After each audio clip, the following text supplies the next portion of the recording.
Chers amis de la mission Soleil d'Espoir, ne rejetez pas votre confiance qui a une grande récompense auprès de Dieu. Jésus dit alors aux Juifs qui avaient cru en lui, « Si vous persévérez dans ma parole, vous êtes vraiment mes disciples. Vous connaîtrez la vérité et la vérité vous affranchira. Quiconque pratique le péché est esclave du péché. » La méditation de ce jour est titrée « Suis-je libre ?» Jésus vient de déclarer « Moi je suis la lumière du monde. Celui qui me suit ne marchera pas dans les ténèbres, mais il aura la lumière de la vie. » Selon Jean le chapitre 8, le verset 12. Certains s'opposent à ces paroles et restent dans la nuit. Mais ceux qui croient en lui ont franchi l'étape essentielle.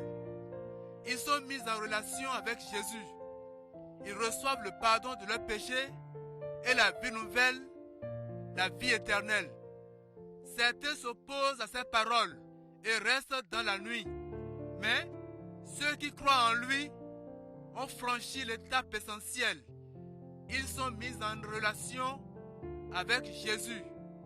Ils reçoivent le pardon de leurs péchés et la vie nouvelle, la vie éternelle. Pourtant, Jésus leur parle d'une deuxième étape. Ils doivent persévérer dans son enseignement pour atteindre la liberté. Mais ces auditeurs ne comprennent pas cet appel à la liberté. Le verset du jour. Ils lui répondent fièrement, « Jamais nous n'avons été esclaves de personne. Comment peux-tu dire, toi, vous serez rendus libres ?» Au verset 23 du chapitre de Jean. Ils se croyaient libres parce qu'ils appartenaient au peuple d'Israël.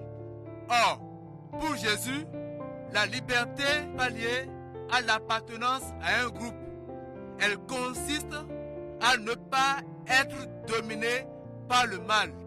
Jésus leur promet cette liberté à travers un lien avec lui. Mais ils objectent qu'ils ont leur nationalité, leur religion. Ils font valoir leur propre famille spirituelle.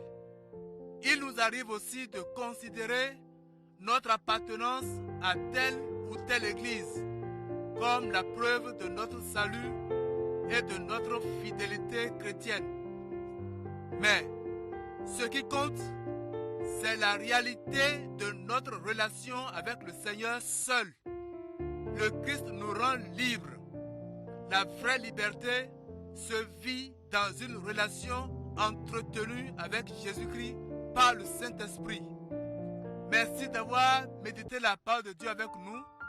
Soyez donc au prochain rendez-vous demain matin. Que Dieu vous bénisse. Amen.